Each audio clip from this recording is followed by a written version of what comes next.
Atomic structure में हम लोग सबसे पहले तो पढ़ने वाले हैं जे थॉमसन्स एटॉमिक मॉडल, ठीक है, ओके। हाँ, उसके पहले थोड़ी सी बेसिक थियरी हम लोग रिवाइज करने वाले हैं, तो उसमें हम लोग सबसे पहले पढ़ेंगे डाल्टन्स एटॉमिक मॉडल। लिख दो Dalton's atomic model, not that important, ठीक है। इसके बाद हम लोग पढ़ेंगे डिस्कवरी ऑफ सब एटॉमिक पार्टिकल, डिस्कवरी ऑफ सब एटॉमिक पार्टिकल्स। ये सारी चीजें हम लोग इस चैप्टर में कवर करने वाले हैं। सब एटॉमिक पार्टिकल्स कौन से रहता है?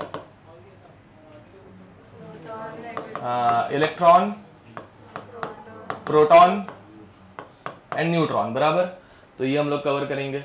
इसके बाद फिर हम लोग मतलब देखो भाई, पहले हम लोगों को पता चला कि भाई एटम के अंदर भी इलेक्ट्रॉन, प्रोटॉन, न्यूट्रॉन ये सारी चीजें रहती हैं, ठीक है। तो अब ये अगर रहती है तो कौन सी चीज कहाँ पे रहती है वो हम लोगों को देखना था। तो बाद में हम लोग पढ़ेंगे एटॉमिक मॉडल्स। क्या पढ़ेंगे?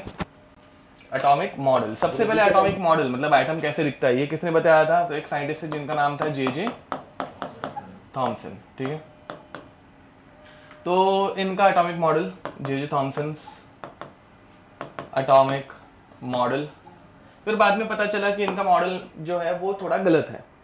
अब गलत है तो दूसरे साइंटिस्ट आए जिन्होंने अपना एटॉमिक मॉडल दिया। सेकंड नंबर पे कौन थे? Rutherford's atomic model. बाद में ये आए, इन्होंने अपना खुद का एटॉमिक मॉडल दिया, ठीक है। फिर पता चला कि ये भी थोड़ा सा गलत है, ठीक है। तो ये गलत निकले तो वापस तीसरे साइंटिस्ट आए जिनका नाम था बोर्स, ठीक है। तो उसके बाद हम लोग पढ़ेंगे Bohr's atomic model. And Bohr's atomic model वैसे तो ऑलमोस्ट पूरी तरह से करेक्ट था, बट उसमें कुछ लिमिटेशंस थी। मतलब जैसे जैसे ना एटम कॉम्प्लेक्स होते जाते हैं उसमें इलेक्ट्रॉन बहुत बढ़ते जाएंगे, ठीक है। मतलब एक इलेक्ट्रॉन है सिंपल एटम, ठीक है, अगर 10 हो गए 15 हो गए तो वो मॉडल होल्ड नहीं कर पाया, ठीक है। तो ज्यादा इलेक्ट्रॉन्स के लिए हम लोगों ने नया मॉडल लाया जिसे हम लोग बोलते हैं वेव मैकेनिकल मॉडल, ठीक है। ये हम लोग पढ़ेंगे। अब इन सब के अलावा मतलब ये मेजर कंटेंट है। अब ये सब समझने के लिए मतलब ऑब्वियसली ये इतनी इजी चीजें नहीं है, तो ये सब समझने के लिए अपने को कुछ बेसिक चीजें पता रहनी चाहिए जो कि हम लोग पढ़ने वाले इस चैप्टर में। तो सबसे पहले हम लोग पढ़ेंगे ड्यूअल नेचर ऑफ लाइट, ठीक है। इनके अलावा मतलब इनके बीच बीच में ये समझने के लिए अपने को कुछ चीजें पता रहनी चाहिए, जिसमें सबसे पहले आएगा ड्यूअल नेचर ऑफ लाइट। सब topics dual nature of light, ये हम लोग सबसे पहले पढ़ेंगे, ठीक है। Then will learn about Planck's quantum theory, Planck's quantum theory. Then will learn about क्या बोलते हैं उसको, भूल गया मैं, प्लैंक्स क्वांटम थियरी। हाँ, फोटो इलेक्ट्रिक इफेक्ट। क्या पढ़ने वाले? फोटो इलेक्ट्रिक इफेक्ट, ठीक है। फोटो इलेक्ट्रिक इफेक्ट के बाद हम लोग पढ़ेंगे इसमें dual nature of matter, dual nature of matter. इसके बाद हम लोग पढ़ेंगे Heisenberg's uncertainty principle, Heisenberg's uncertainty principle. And last हम लोग इसमें पढ़ेंगे जो इस चैप्टर का सबसे इंपॉर्टेंट टॉपिक हो जाता है, विच इज क्वांटम नंबर्स, ठीक है। सबसे एंड में हम लोग पढ़ने वाले क्वांटम नंबर्स, ठीक है ना। This is the overview of this chapter. इसमें हम लोग ये सब कंप्लीट करने के बाद ये चैप्टर खत्म हो जाएगा, ठीक है। तो लिख दो, ये इंपॉर्टेंट टॉपिक है। सेम चैप्टर तुम लोगों को मिलता है इसमें क्या बोलते हैं, फिजिक्स में, ठीक है। मॉडर्न फिजिक्स, फिजिक्स का लास्ट चैप्टर हो जाता है। तो सेम फॉर्मूला, सेम कंसेप्ट, सब कुछ सेम रहने वाला है, ठीक है। तो तभी भी तुम लोग पढ़ोगे। हो गया? Okay. Now first will start with Dalton's atomic theory. अब ध्यान दो बे, डाल्टन्स एटॉमिक थियरी में डाल्टन जो थे उन्होंने वो ऐसे एक दिन बैठे थे, डाल्टन्स एटॉमिक थियरी, ठीक है। डाल्टन जो थे ना वो ऐसे कुछ केमिस्ट्री के साइंटिस्ट नहीं थे, ठीक है, वो एक फिलोसोफर थे। फिलोसोफर मतलब क्या? हाँ, ज्ञान बांटने वाला, करेक्ट बोल रहा है, ठीक है। तो मतलब एक दिन ऐसे वो बैठे, उन्होंने सोचा तो उन्होंने लोगों को बताया, लोगों को लगा ये बंदा सही बात कर रहा है, समझ में आ रहा है। तो फिर लोगों को लगा कि हाँ ठीक है, ये हम लोग फॉलो कर सकते हैं, ठीक है। तो उनको नाम क्या चिपक गया? फिलोसोफर, ठीक है। मतलब उनके पास कोई साइंस की डिग्री थी क्या? नहीं, वो इंग्लिश पढ़ाते थे, समझ में आ रहा है, हाई स्कूल लेवल पे वो इंग्लिश टीचर थे। एंड फिर बाद में एक दिन ऐसे बैठे बैठे मतलब ऐसे उनको लगा, मतलब क्या पता क्या लिया रहेगा उन्होंने, क्या किस माइंडसेट में थे, क्या कर रहे थे, बट उनको ऐसा लगा कि ऐसे होगा, ठीक है। तो उन्होंने एक वर्ड का सहारा लिया, वर्ड था एटॉमियो। क्या था? एटॉमियो। एटॉमियो एक ग्रीक वर्ड है, ठीक है, जो कि डेमोक्रिटस करके एक साइंटिस्ट ने दिया हुआ था पहले से, ठीक है। एटॉमियो का मीनिंग क्या रहता है, किसी को पता है? पता होगा, मतलब स्कूल में पढ़ा होगा। नहीं, एटम नहीं है, ओके। इनडिविजिबल, क्या रहता है? इनडिविजिबल, समझ में आ रहा है। तो उन्होंने सोचा कि अगर मैं किसी एक पार्टिकल को ऐसे तोड़ने लग जाऊं, हाफ हाफ में कट करने लग जाऊं, ठीक है, तो पहले बार किया, 10वीं बार किया, 1000वीं बार किया, समझ में आ रहा है। एक पॉइंट तो आएगा ना जब मैं उसको और हाफ कट कर पाऊंगा, क्या? नहीं, समझ में आ रहा है। तो that smallest and indivisible part, जिसे हम लोग बोल रहे थे एटॉमियो, उसको उन्होंने नाम देके क्या चेंज कर दिया? एटम। समझ पा रहे हो, ठीक है। तो उसने अपना मतलब पहले ये दिया, पोस्टुलेट दिया, लिखो, the smallest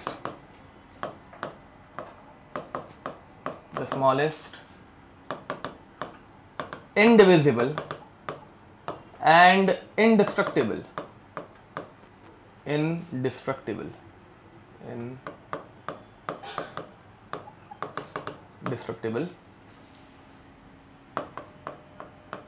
part of a substance or a element is called as an atom, ठीक है। तो ऐसा कुछ है।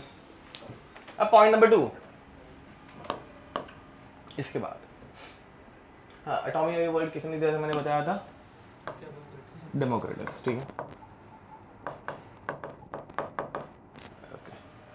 हाँ, वैसे ही अपने इधर भी मतलब संस्कृत में एक वर्ड था एटम के लिए पहले से, मतलब हाँ, क्या था? परमाणु, ठीक है। तो वो किसने दिया था? कणाद, ठीक है। गलती से अगर ये किधर तो है, मतलब एनसीईआरटी में ही दिया हुआ है। तो कणाद करके साइंटिस्ट थे जिन्होंने परमाणु ये वर्ड दिया था, ठीक है। परमाणु जब कंबाइन होते हैं तो अणु बनाते हैं, पता होगा, ठीक है, वैसा। तो लिख देना चाहिए। तो अब यहाँ पे नेक्स्ट, तो इसके बाद उन्होंने बोला कि atoms of same element,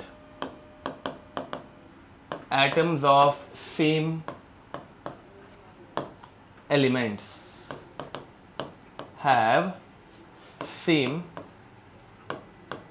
size, mass and chemical properties, ठीक है।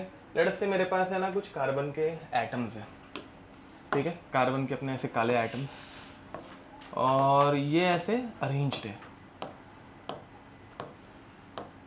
समझ पा रहे हो? अब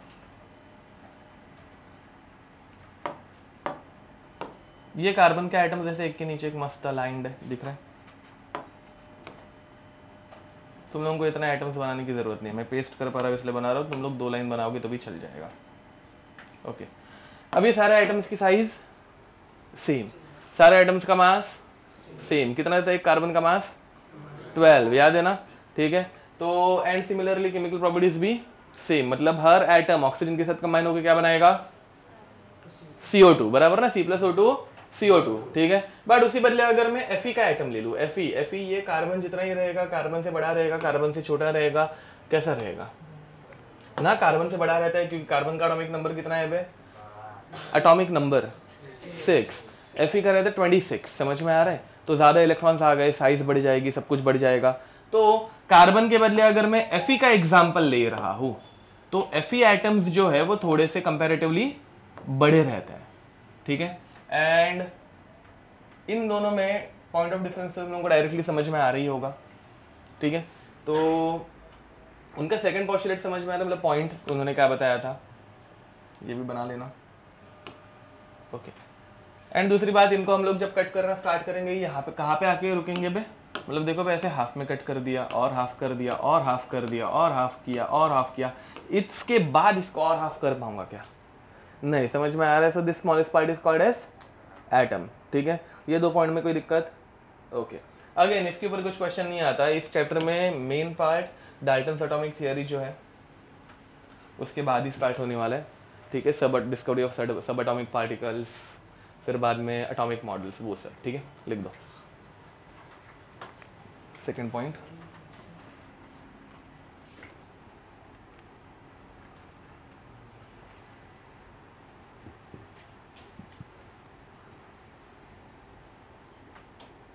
third point, atoms of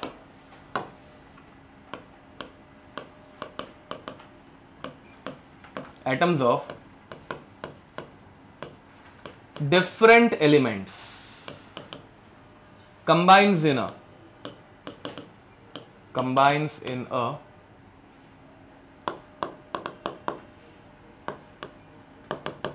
fixed ratio to form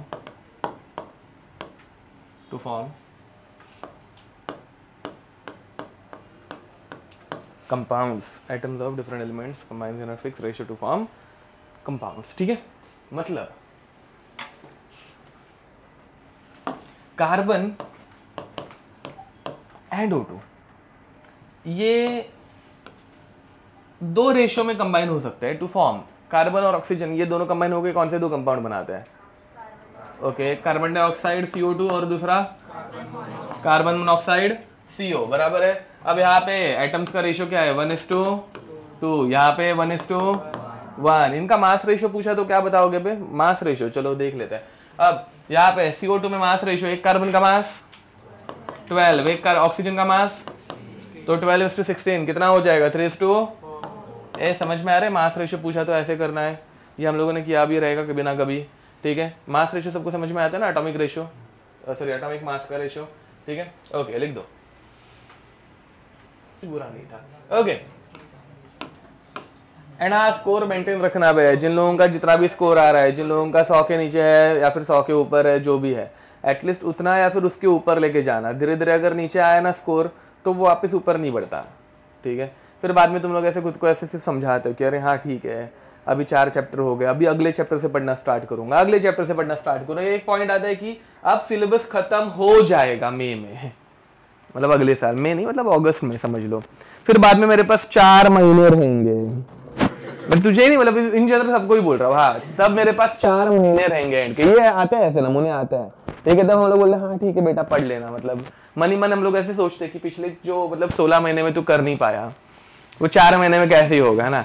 but अभी मतलब ऐसे हार्श रियलिटी तभी मैं भी तुम लोगों को बता नहीं पाऊंगा, कोई टीचर भी बताने का वैसे कैसे ना, मतलब ऐसे वो नन्ही जान, ठीक है, उनके घर पे भी पंखे वंखे रहते हैं ऐसे, तो ऐसे हम लोग डरा नहीं सकते, ठीक है। बट फिर भी तो एटलीस्ट है ना, हमेशा पढ़ते रहना। एक एग्जाम में स्कोर कम आ गया चलता है, बट कंटिन्यूसली ऐसे मेंटेन रखना। डेली के 20, 25, 30 क्वेश्चंस करते रहने के, ठीक है। वो हैबिट अगर लग गई ना, क्वेश्चन सॉल्विंग किया, कुछ लोग रहते थियरी पढ़ते हैं ऐसे खुद के मन को शांति देने के लिए कि हाँ मैंने इतना आज पढ़ा, और आवर्स तो कभी गिनने के नहीं, मतलब वो बहुत घटिया चीज लगती है मुझे कि मैंने 12 घंटे पढ़ाई की, 12 घंटे में कुछ किया ही नहीं रहता तुम लोगों ने। तुम लोग वो कोई बुक खड़ी मतलब ऐसे खड़ी करते हो आंखों के सामने एंड सिर्फ रीड करना स्टार्ट करते हो, उसमें तुम लोगों को कुछ समझ रहा है नहीं समझ रहा है कुछ पता नहीं। रादर क्वेश्चंस उठाओ, क्वेश्चन सॉल्व करो। तुम लोग पूरे मतलब 24 घंटे में अगर 30 क्वेश्चन भी सॉल्व कर लोगे ना, वो भी, और वो 30 क्वेश्चन समझ के कि हाँ ये रॉन्ग गया, ठीक है, क्यों रॉन्ग गया, ओके, और नेक्स्ट टाइम अगर वो क्वेश्चन है और वो तुम लोग कर पा रहे हो तो उसे पढ़ाई बोलोगे। समझ में आ रहा है। 24 घंटे में तुम लोग 12 घंटे से बुक खरीद के मतलब ऐसे खड़ी करके सामने पढ़ रहे हो तो उसको कुछ पढ़ाई बोलते नहीं है। समझ में आ रहा है, ठीक है, ओके। अब नेक्स्ट, फोर्थ लास्ट, यहाँ पे atom is neither created nor destroyed. Atom can neither be created nor destroyed.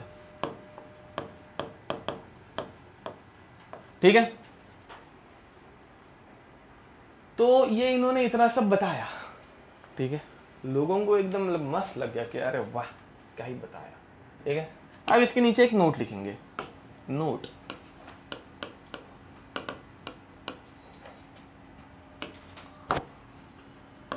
all the above points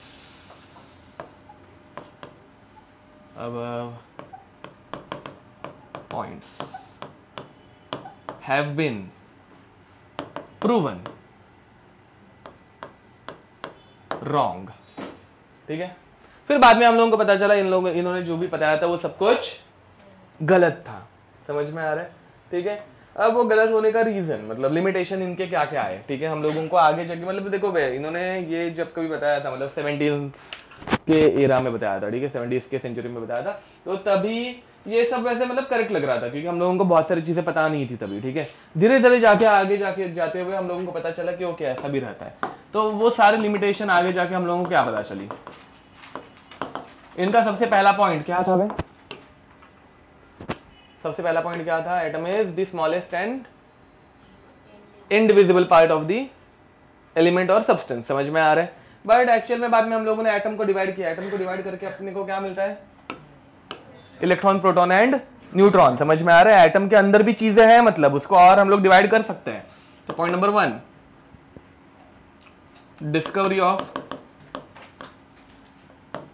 discovery of सब एटॉमिक पार्टिकल्स। ठीक है, तो एटम और आगे डिवाइड कर पा रहे हैं हम लोग। ठीक है, उसके बाद सेकंड पॉइंट जो इन्होंने मतलब बोला था वो क्या था? एक किसी एलिमेंट के एटम्स की साइज हमेशा सेम, मास हमेशा सेम, केमिकल प्रॉपर्टीज भी। बट बाद में हम लोगों को पता चला कि एक ही एलिमेंट के एटम्स का मास डिफरेंट रह सकता है। वो क्या रहता है? आइसोटोप। समझ में आ रहा है? तो बाद में हम लोगों को पता चला आइसोटोप्स भी रहता है।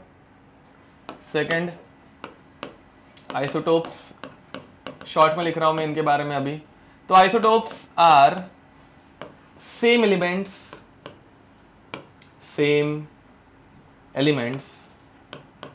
With different mass. ठीक है, शॉर्ट में लिख रहे हैं। ठीक है, उसके बाद पॉइंट नंबर 3 क्या था? They will combine in fixed, अच्छा रेशियो ही लिखा है क्या सिर्फ? Okay, fixed whole number ratio लिखो ना, होल नंबर मतलब 1:1, 1:2 ऐसे होल नंबर्स थे ना, फिक्स्ड होल नंबर रेशियो। ठीक है, will combine in a fixed whole number ratio. ठीक है, डन। ओके, बट फिर बाद में हम लोगों को पता चला, ये हम लोग रेडॉक्स रिएक्शन करेंगे चैप्टर है जिसमें और अच्छे से पढ़ेंगे। बट फिर हम लोगों को पता चला non stoichiometric compounds, non stoichiometric compounds जैसे कि Fe0.93 हो, Fe0.98 हो, Ni0.95 हो, एक्सेट्रा। समझ पा रहे हो? ठीक है, तो ये सारे एलिमेंट्स जो है इनमें जो एटम्स का रेशियो है वो होल नंबर में है क्या? नहीं, वो फ्रैक्शंस में है। समझ में आ रहा है? तो ये अभी मतलब तब तक अपने को पता थे क्या? इनिशियली नहीं पता थे, बाद में ये डिस्कवर हुए, तब पता चला कि ओके ऐसे भी कुछ तो रहता है। ठीक है, ये क्यों रहता है वो हम लोग बाद में कभी पढ़ेंगे, अभी के लिए तुम लोगों को सिर्फ ये रहता है ये पता रहना चाहिए। ठीक है, okay. अब एंड लास्ट पॉइंट क्या था? neither be destroyed cannot be created। बराबर, ऐसा नहीं होता, बट हम लोग एटम्स को डिस्ट्रॉय करते हैं कहाँ पे?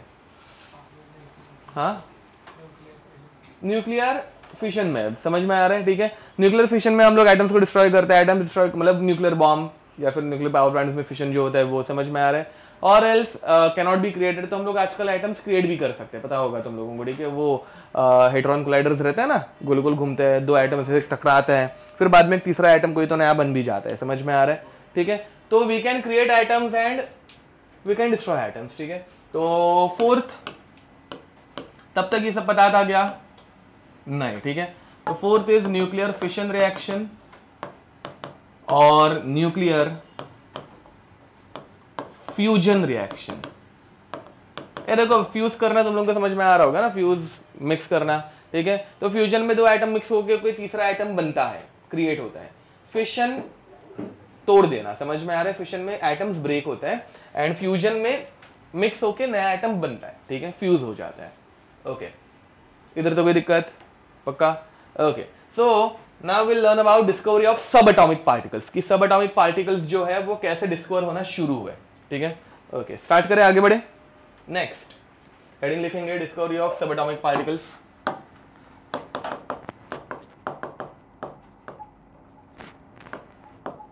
डिस्कवरी ऑफ सब एटॉमिक पार्टिकल्स, ठीक है। तुम लोगों को मॉड्यूल्स मिल गए ना, मोल कॉन्सेप्ट के क्वेश्चन सॉल्व करना स्टार्ट कर सकते हो, ठीक है। डेली कितने करके दोगे? 10 10 10। नेक्स्ट लेक्चर अपना नेक्स्ट वीक रहेगा, तो कितने हो जाएंगे टोटल? 70, ठीक है। मैं चेक करूंगा। डेली 10, मतलब डेली की हैबिट डालो भाई, डेली के केमिस्ट्री के 10 कर रहे हो, या फिर ऑल्टरनेट डेज समझ लो कि मतलब केमिस्ट्री के 2 दिन में 20 कर रहे हो, वैसा कुछ, ठीक है। एंड फिजिक्स के भी 20 कर रहे हो, एटलीस्ट वैसा। शुरुआत में चाहिए तो 10-10 से शुरू करो, आगे जाके ये बढ़ाते जाओ। एटलीस्ट डेली के मतलब 25 से 30 क्वेश्चन होने चाहिए, ठीक है। तुम लोग डायरेक्टली कर पाओगे कि नहीं पता नहीं, इसलिए मैं ऐसे शुरुआत में कम दे रहा हूँ। ओके, डिस्कवरी ऑफ सब एटॉमिक पार्टिकल्स, जिसमें सबसे पहले हम लोग पढ़ने वाले हैं cathode ray experiment. Cathode ray experiment, ठीक है। कैथोड रे एक्सपेरिमेंट जो है वो एक साइंटिस्ट ने किया था जिसका नाम था जूलियस सीजर, नहीं मतलब सीजर कौन बोल रहा है, प्लकर, ठीक है। प्लंकर नहीं, सॉरी, प्लकर, ठीक है, जूलियस प्लकर, ठीक है। इन्होंने एक्सपेरिमेंट किया था, कैरी फॉरवर्ड, देखो ये एक्सपेरिमेंट उन्होंने किया था 1859 में। क्या हुआ? प्लकर, प्लकर, PL, अरे यार, हाँ ठीक है, रुको, प्लकर, ठीक है, जूलियस प्लकर। 1985 में उन्होंने एक्सपेरिमेंट कैरी आउट किया था, ठीक है। अब हाँ 1859, हाँ चलता है। अब 1859 में उन्होंने ये कैरी आउट किया था। अब इनको करना क्या था? देखो भाई, कोई साइंटिस्ट ऐसे उठ के तो सोचेगा नहीं कि चलो आज इलेक्ट्रॉन डिस्कवर करेंगे, बराबर है कि नहीं, ठीक है। उनको थोड़ी ना पता था कि इलेक्ट्रॉन रहता है, समझ में आ रहा है। तो उनको कुछ अलग करना था। उनको करना क्या था? अब देखो, उस टाइम तक है ना अपने को पता था कि करंट नाम की कोई चीज रहती है। By the way, current is the flow of charge. वो चार्ज कौन सा रहता है? इलेक्ट्रॉन, मतलब current is the flow of electron, बराबर। मतलब उस टाइम पे अपने को पता था कि भाई मैग्नेट्स को ऐसे रगड़ने से, गोल गोल घुमाने से, कुछ तो करने से करंट जनरेट होता है, जो तुम लोगों को फिजिक्स में पढ़ाया जाएगा, ठीक है। ऐसे मतलब ऐसे मेटल में से कुछ तो भागता है जिसको हाथ लगाने के बाद मजा आ जाती है, ठीक है। वो अपने को तब तक पता चल गया था, बट वो क्या भाग रहा है वो पता नहीं था। मतलब इलेक्ट्रॉन की डिस्कवरी तब तक हुई नहीं है, समझ में आ रहा है। तो बट वो साइंटिस्ट कर क्या रहे थे? तो उनको पता था कि जैसे एक मेटल की वायर है, रॉड है, कुछ तो है, इसमें से अगर मैं करंट पास करूंगा, करंट पास होता है, अरे होता है ना, बराबर। हम लोगों को यह भी पता था कि अगर इसी वायर को मैं ऐसे पानी में डिप कर दूं, ये हम लोग करंट की प्रॉपर्टीज एंड ऑल वो सब नहीं पढ़ने वाला है कि कैसा रहता है, क्या रहता है, वो सब अपने को यहाँ पे कुछ मैटर नहीं करता, ठीक है। जस्ट कि वो फ्लो होता है, ठीक है। अगर ऐसे पानी के अंदर वायर फ्लो करूं एंड मैं इस वायर में से करंट पास कर रहा हूं और इस वायर को हाथ लगाऊं, तो भी मजा आता है कि नहीं आता? आता है, बराबर है कि नहीं। मतलब पानी के अंदर से भी करंट फ्लो हो रहा है। कैसे हो रहा है वो बाद में कभी पढ़ेंगे, अभी के लिए हो रहा है, ठीक है। तो अपने को पता था मेटल में से करंट फ्लो होता है, वाटर में से करंट फ्लो होता है, बचा क्या? मतलब स्टेट वाइज, ये स्टेट क्या है? सॉलिड। इसकी स्टेट क्या है? तो सॉलिड में से करंट फ्लो होता है, लिक्विड में से भी करंट फ्लो, बचा क्या? तो उनको क्या प्रूव करके दिखाना था? गैस में से करंट फ्लो होता है कि नहीं होता। क्वेश्चन समझ में आ रहा है? उनको क्या करना था? ओके, अब तुम लोग पहले बताओ, गैस में से करंट फ्लो होता है कि नहीं होता? कब? अरे वो क्या बोलते हैं उसको, टेस्ला का समथिंग कुछ, टेस्ला कॉइल, हाँ ओके। बहुत ऊपर चले गए हम लोग, ऐसे नॉर्मल कुछ तो बताओ, ठीक है, हाँ करेक्ट है। बट हाँ, लाइटनिंग, अभी बारिश में ऐसे लाइटनिंग गिरती है, किधर से गिरती है? हवा में से ना, थोड़ी ना ऐसे बारिश में से आती है, साला सबको झटके लगते हैं ना, बारिश में से नहीं आती, हवा में से आती है, देखा होगा तुम लोगों ने, ठीक है। तो जनरली लाइटनिंग, ये पहले से अपने पास एक एग्जांपल था, टेस्ला कॉइल तो बाद में आई थी ना, उन्होंने मतलब उस टाइम पे क्या सोचा होगा वैसा काइंड ऑफ, ठीक है। अब बट उसने भी अच्छा एग्जांपल दिया था, टेस्ला कॉइल देखी रहेगी ना तुम लोगों ने, उसमें से ऐसे करंट ऐसे बाहर आते रहता है ऐसे मस्त वाला, हाँ अरे सच्ची गूगल करके देखना, मजेदार चीज रहती है वो। या फिर वो ऐसे वो कौन सा है अपने इधर साइंस सेंटर, हाँ नेहरू साइंस सेंटर, उधर भी है ना वो, आई गेस, मतलब वो उसको हाथ लगाने के बाद बाल ऐसे खड़े हो जाते हैं एंड ऑल। हाँ मतलब सामान डालते हो, नहीं मैं बहुत टाइम से गया नहीं उधर, मुझे इतना भी नहीं पता कौन सा। उसके अंदर सामान डाल देते हैं सर, उसमें से भी करंट निकलता है, वही ना। उसके अंदर सामान नहीं, वो मैं गया नहीं हूँ बहुत टाइम से, मुझे अभी याद भी नहीं आ रहा है वो वहाँ पे कैसा वाला है, वैसा मुझे जाना पड़ेगा। ओके तुम लोग गए हो मतलब, चलो ठीक है। तो अब इन बड़े तुम लोगों को इनका टास्क समझ में आ गया, हवा में से करंट फ्लो होता है कि नहीं वो अपने को बताना है, ठीक है। अब वो देखते हैं, ध्यान दो। इन्होंने क्या किया, इन्होंने एक ऐसे ट्यूब ली, ठीक है, ट्यूब के अंदर इन्होंने ऐसे दो रखे मेटल इलेक्ट्रोड, क्योंकि भाई करंट फ्लो करने के लिए मतलब मेटल तो रहना चाहिए ना उसमें, तो उधर तक करंट फ्लो कराएंगे। फिर बाद में बीच में इधर क्या है, हाँ एयर है ना भाई, गैस है, ये समझ पा रहे हो। गैस में से वैसे जनरली करंट फ्लो होता है क्या? नहीं, मतलब ऐसे कोई वायर खुली पड़ी रहेगी तो मतलब हम लोग उसके वायर के नजदीक जाएंगे तो करंट लगता है क्या? नहीं, मतलब गैस में जनरली करंट फ्लो नहीं होता, ठीक है। कुछ स्पेसिफिक कंडीशन में हो सकता है बट जनरली नहीं होता। एंड फिर बाद में यहाँ पे हम लोग कनेक्ट करने वाले हैं इन दोनों इलेक्ट्रोड्स को बैटरी, क्या कनेक्ट करेंगे? बैटरी, बराबर है ना, ठीक है। बैटरी के दो टर्मिनल रहते हैं, एक नेगेटिव एक पॉजिटिव। नेगेटिव टर्मिनल जिस इलेक्ट्रोड को कनेक्ट होता है उसे हम लोग बोलते हैं कैथोड, एंड पॉजिटिव टर्मिनल जिस इलेक्ट्रोड को कनेक्ट होता है उसे बोलते हैं एनोड, बराबर। ओके जरा इसको मैं उल्टा कर दूं, मतलब बस मतलब बुक्स में उल्टे रहते बैटरी को लगाया हुआ, तो मैं भी उल्टा बना देता हूँ, बराबर ना, उल्टा ही बनाया ना, हाँ उल्टा बनाया, यस। तो ऐसा, ठीक है। तो this is negative, this is positive. तो नेगेटिव टर्मिनल जहां पे कनेक्टेड रहता है उसे हम लोग बोलेंगे कैथोड, पॉजिटिव वाले को बोलेंगे एनोड, बराबर। तो this one has become anode and this one is cathode, ठीक है। तुम लोगों को सेटअप समझ में आ रहा है? उन्होंने क्या किया, उन्होंने एक बैटरी ली, दो इलेक्ट्रोड्स को कनेक्ट किया, एक कांच के ट्यूब में डाल दिया, ठीक है। कांच के ट्यूब में पहले से क्या प्रेजेंट थी? एयर, ठीक है। एंड फिर बाद में बैटरी को ऑन करके देखा, जैसे उन्होंने बैटरी को ऑन किया उनको कुछ दिखा क्या? कुछ भी नहीं दिखा, समझ में आ रहा है, ठीक है। तो फिर उन्होंने सोचा कि यार करंट फ्लो क्यों नहीं हो रहा, हवा में तो होता है ना बे, मतलब लाइटनिंग स्ट्राइक में होता है, यहाँ पे हो रहा है क्या? नहीं हो रहा है। तो उन्होंने सोचा अब क्या करें, ठीक है।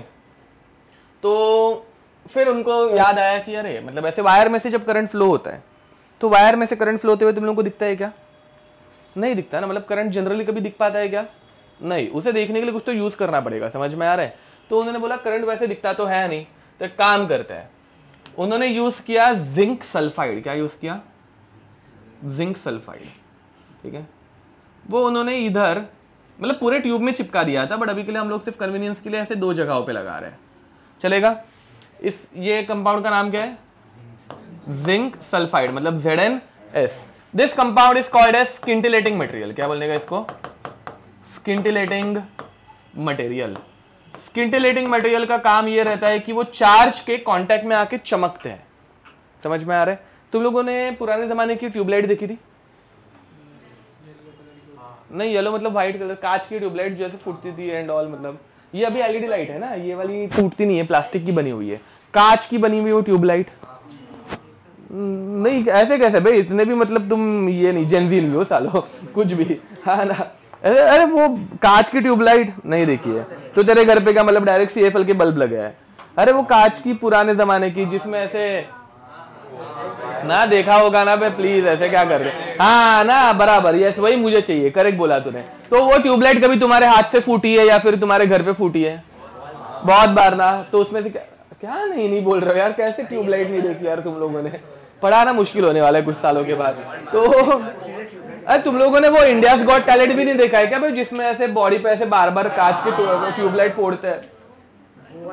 तूने क्या मतलब अमेरिका गॉट टैलेंट ही देखा है क्या? हाँ ना। ओके, अब देखो मतलब घर पे जाके पुराने ट्यूबलाइट के वीडियोस देखो, ठीक है। वो जब टूटती है तो उसमें से ना एक ऐसे व्हाइट कलर की पाउडर बाहर निकलती है, ठीक है। वो मर्क्यूरिक सल्फाइड ऐसे कुछ रहता है, मतलब मर्क्यूरी का कोई कंपाउंड रहता है उसमें, ठीक है। और जिंक, कैडमियम, मर्क्यूरी एक दूसरे के नीचे आता है। तो इन सब में एक सिंपल सी प्रॉपर्टी रहती है कि वो चार्ज के कांटेक्ट में आके क्या होते हैं, चमकते हैं, ठीक है। तो हम लोग उसमें भी वही करते थे। वो ट्यूबलाइट जो रहती थी ना ऐसे ही कुछ रहती थी। पूरे ट्यूबलाइट के अंदर मर्क्यूरी की पाउडर रहती थी। ये उसको बाद में बता रहे, वो उसको नहीं समझेगा, ठीक है ना, छोड़ना। तू उसको ट्यूबलाइट की इधर एक्सप्लेन कर रहा है मतलब अभी।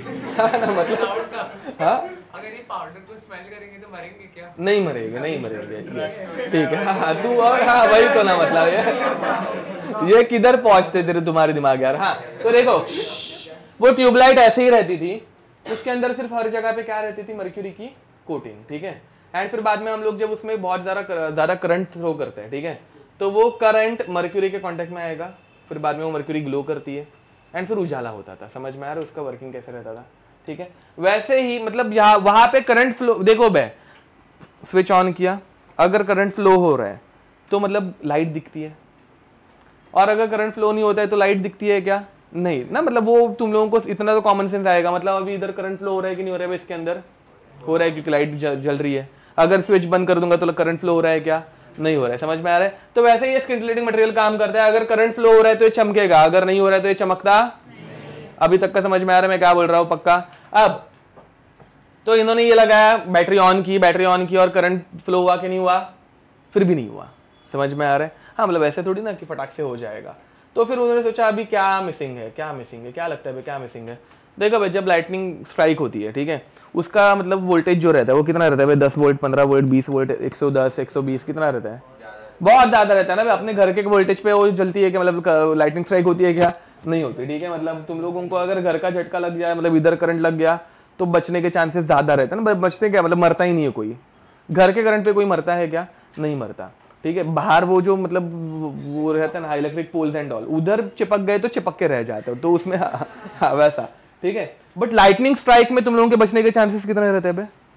हाँ ना, बिल्कुल नहीं। मतलब कुछ लकी लोग बच जाते हैं, मतलब ऐसे, ठीक है, मतलब जो ऐसे एकदम मजबूत बने रहेंगे, बट तुम लोग तो पक्का मरोगे। समझ में आ रहा है? ठीक है। तो लाइटनिंग स्ट्राइक में मरने के चांसेस ज्यादा क्यों हो गए? बहुत हाई वोल्टेज रहते हैं। समझ में आ रहा है? ठीक है। वो मतलब 1000 वोल्ट्स तक जा सकता है, ठीक है। तो उन्होंने वही ऑब्जर्वेशन किया कि भाई लाइटनिंग स्ट्राइक में तो वोल्टेज बहुत ज़्यादा है, मेरी बैटरी 100 वोल्ट की है, चलेगी क्या? नहीं। तो उन्होंने बैटरी का पावर बढ़ा दिया, कितने वोल्ट कर दिया? 10⁻⁴ वोल्ट। समझ में आ रहा है? ठीक है। इतना करने के बाद उन्होंने बैटरी ऑन की, उनको भी बहुत ज़्यादा एक्सपेक्टेशन थी करंट फ्लो होगा, बट करंट फ्लो, हाँ उन्होंने सोचा रहेगा अब साला क्या रह गया, ठीक है। तो फिर उन्होंने गैस मारा। देखो पहली बात, जनरली गैस में से करंट फ्लो होता है क्या? नहीं होता, बराबर है कि नहीं? ठीक है। क्यों नहीं होता? बिकॉज किस चीज में से करंट फ्लो होता है? जिसका रेजिस्टेंस बहुत कम रहता है, और गैस का रेजिस्टेंस बहुत पहले से ज्यादा है। समझ में आ रहा है? तो रेजिस्टेंस ज्यादा रहने की वजह से करंट फ्लो नहीं हो पा रहा है। तो उन्होंने सोचा एक काम करता हूँ, थोड़ा है ना, ये जो हमारे क्या बोलते हैं गैस पार्टिकल्स है, इनको कम करता है। ये समझ में आ रहा है मैं क्या बोल रहा हूँ? अब हाँ वही मैं पूछ रहा हूँ तुम लोगों को, अब गैस पार्टिकल को कम कैसे करें? हाँ मतलब किसी ने तो अच्छा बोला, वैक्यूम जनरेट करके ना। वैक्यूम जनरेट कैसे किया जाता है? हवा निकाल के नहीं, मतलब हवा ही निकालना है, बट ऐसे कैसे निकाले? अरे मतलब वैक्यूम जनरेट कैसे करते हैं? Sorry, okay. तुम लोगों ने वो पानी का ऐसे पंप देखा है, मोटर बोलते जिसको ना, वो पानी खींचती है, वैसे एक पंप लगा देने का। क्या लगाने का? पंप, ठीक है। तो इन्होंने बाद में यहाँ पे ऐसे वैक्यूम पंप लगाया। उसको वैक्यूम पंप क्यों बोलते हैं? क्योंकि वो सिर्फ हवा खींचता है, सक करता है। समझ में आ रहा है?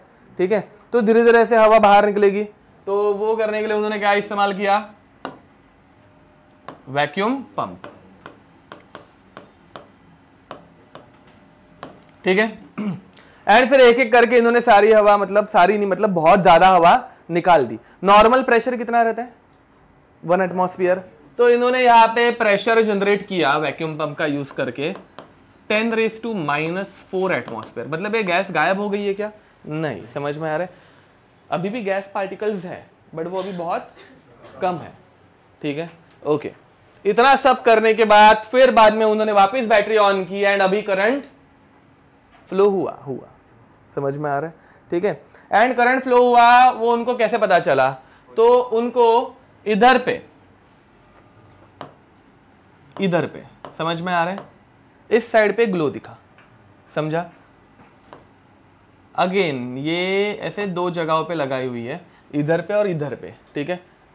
तो ग्लो किस तरफ दिख रहा है, उस तरफ दिख रहा है, मतलब करंट किधर से किधर फ्लो हुआ, हाँ नेगेटिव से पॉजिटिव की तरफ। मैं क्या बोल रहा हूँ समझ में आ रहा है, पक्का।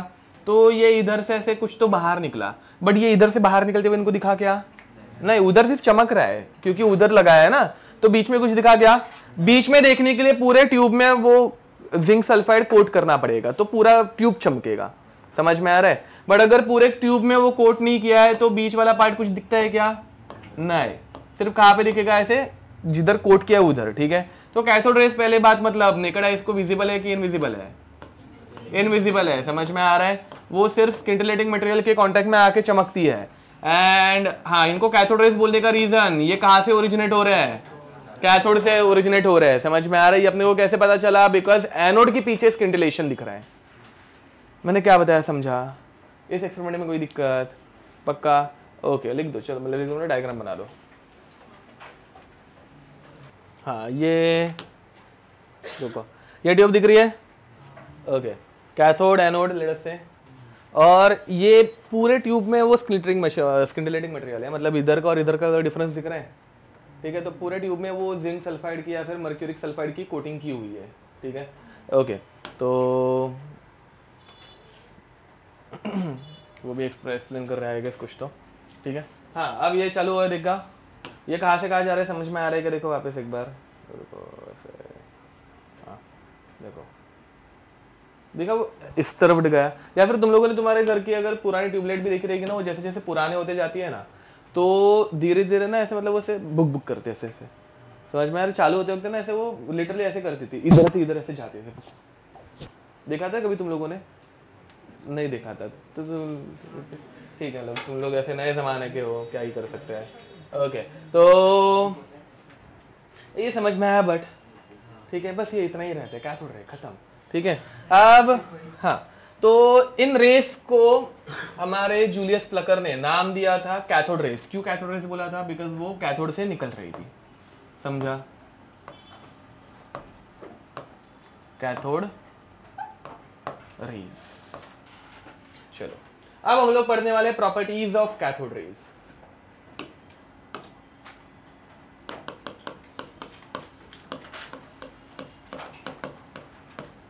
प्रॉपर्टीज ऑफ कैथोड रेज, ठीक है।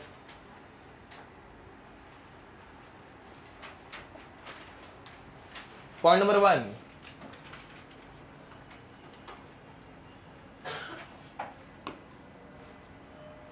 एक काम करे, चलो ठीक है। Point number 1, they travel in a straight line, they travel in a straight line, and cast shadow of the objects. They travel in a straight line and cast shadow of the objects placed in their path,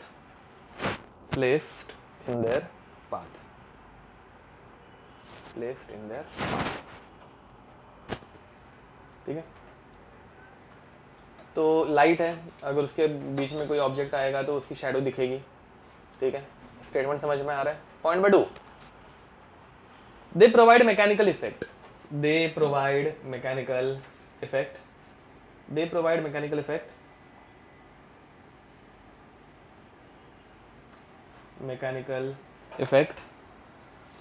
and when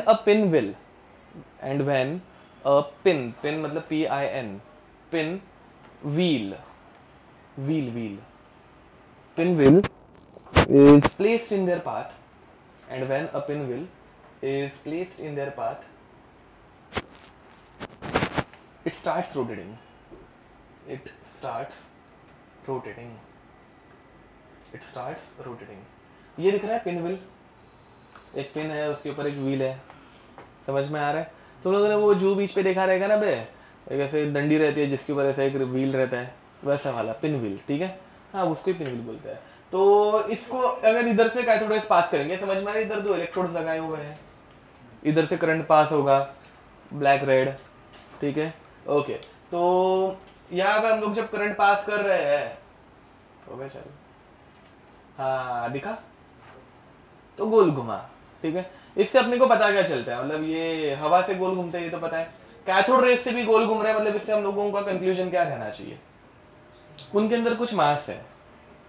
generally light massless, मतलब light के आगे सामने अगर मैं वो ऐसे कुछ घूमने वाली चीज रख दूं तो वो घूमती है क्या?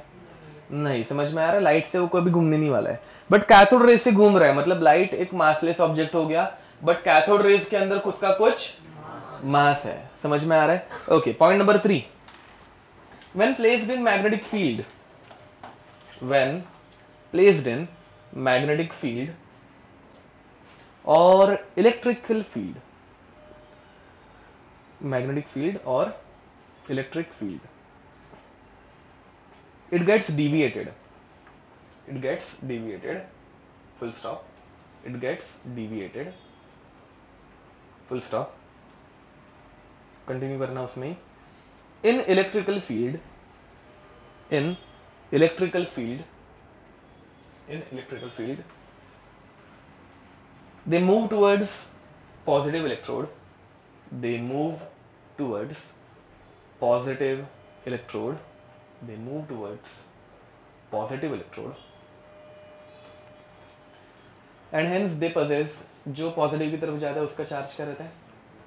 Negative, and hence they possess negative charge, and hence they possess negative charge, and hence they possess negative charge, ठीक है? तो देखो भाई, अगर यहाँ पे मैं अलग से कोई नेगेटिव चार्ज और पॉजिटिव चार्ज अप्लाई कर दूँ, मतलब यहाँ पे वापस दूसरी एक बैटरी कनेक्ट कर दी, इतना बनाने की तुम लोगों को ज़रूरत नहीं है वैसे, यहाँ पे दूसरी एक बैटरी कनेक्ट कर दी, ये नेगेटिव है एक पॉजिटिव है, समझ में आ रहा है? ठीक है, ऐसा कुछ कर दिया, तो ये कैथोड रेज किसके डायरेक्शन में जाते हैं? पॉजिटिव के। ये तुम लोग को चाहिए तो चेंज मत करना, इतना कुछ नहीं है, ऐसे मूव करता है। तो इससे अपने को पता चलता है कि कैथोड रेज का चार्ज क्या है? नेगेटिव है, ये हमेशा पॉजिटिव की तरफ अट्रैक्ट होने वाला है, समझ में आ रहा है? वैसे ये मैग्नेट से भी डिविएट हो जाते हैं। तुम्हारे घर पे वो बॉक्स टाइप की टीवी थी क्या? अब बोलो कि हम लोग तो एलईडी लेके पैदा हुआ है, मतलब ऐसे, हाँ बॉक्स। तू झूठ मत बोल, तू चुप बैठ। जिसके घर में कांच की ट्यूबलाइट नहीं थी? अरे थी सर, थी। ये कौन सी गरीबी रहती है? उसमें वो डालते ना यूएसबी। हाँ, अरे सही बोला उसने, ये वो ऐसे ऑक्स टेबल के केबल बोलते थे उसको, ऑक्स केबल, ऐसे वो रेड वाइट ग्रीन, ऐसे ग्रीन नहीं, तू ब्लूटूथ वाला था। तू किधर पैदा किधर हुई थी मुझे बता जरा, मतलब ये कौन सा इंडिया का कोना है जहाँ पे ऐसे टीवी या मतलब ब्लूटूथ वाली आई है पहले? अरे टीवी नहीं, मतलब हाँ, स्मार्ट टीवी बचपन से, स्मार्ट टीवी। ऐसे कैसे? अरे वो नेटफ्लिक्स ऐप। तो तुम्हारे घर पे ऐसे नॉर्मल टीवी खरीदा ही नहीं गया था क्या? मतलब वो जमाने में मेरी कोशिश आवाज में करेगा। अच्छा ओके, क्या? हाँ 2012 में ही आए हैं, 2012-11 में ही आ गए थे, बट क्या तो हाँ तो 8 में, बट वो बोल रही है जब तक मुझे ऐसे मतलब समझ में लगा, मतलब 4-5 साल की हो गई तभी से। हाँ वैसा नहीं मतलब वो स्मार्ट नहीं थे, बट हाँ वैसे वाले टीवीज आ गए थे, वो इतना कुछ नहीं, फ्लैट हाँ एलसीडीज एंड ऑल आ गए थे, बट स्टिल यार ऐसे कभी तो देखा होगा ना किसी दूसरे रिलेटिव के, पूरा खानदान है मेरे क्या? ये क्या है, मतलब किसी रिलेटिव के घर पे रहेगा ना बराबर ना ऐसे, चलो ठीक है तुम्हारे पूरा खानदान अमीर है, ऐसा है क्या? अच्छा ठीक है चलो मान लिया। अब क्या बोल रहा था मैं, तो वो एलईडी सॉरी वो बॉक्स टाइप की टीवी अगर देखी रहेगी ना, ध्यान दो बैक, वो जो है रहता है ऐसे ऐसे डिस्प्ले, एंड ऐसा अंदर से ऐसा रहता है, मतलब अंदर नहीं ऐसे बाहर से ऐसा दिखता था। इस टीवी का वो बाहर वाला बॉक्स अगर तुम लोग निकाल, ये साइड व्यू है भाई, सामने का व्यू नहीं है, ठीक है? उसके लिए बता रहा हूँ मैं, मतलब तुम लोगों को समझ में आ गया रहेगा, ये साइड व्यू है, ऐसे साइड से टीवी ऐसे दिखती थी पुराने जमाने में, ठीक है? अब ये नहीं फोटो वोटो नहीं, इसको अगर हम लोग ओपन करते ना तो इसे ना ऐसे रहता, अंदर एक बल्ब रहता, इतना ही रहता है अंदर से, मतलब और बहुत सारी चीजें रहती है, बट ये मेन डिस्प्ले वाला पार्ट जो इतना रहता है। ये जो है ना, ये बल्ब तुम लोगों ने कभी ओपन फॉर्म में देखा रहेगा नहीं रहेगा पता नहीं, ठीक है। ये बल्ब जो रहता था वो रहता था कैथोड रे ट्यूब। इन टीवीज को देख, आज के टीवीज को क्या बोलते हैं? एलईडी। उसके पहले के एलसीडी बोलते थे, इनको सीआरटी बोलते थे, नहीं पता होगा तुम लोगों को। हमारे इंडिया में डब्बा टीवी बोलते थे, हाँ वो उस नाम से फेमस थे, बट इनको सीआरटी बोलते थे। सीआरटी का full form cathode ray tube, समझ में आ रहा है? उसकी टीवी बनी रहती थी।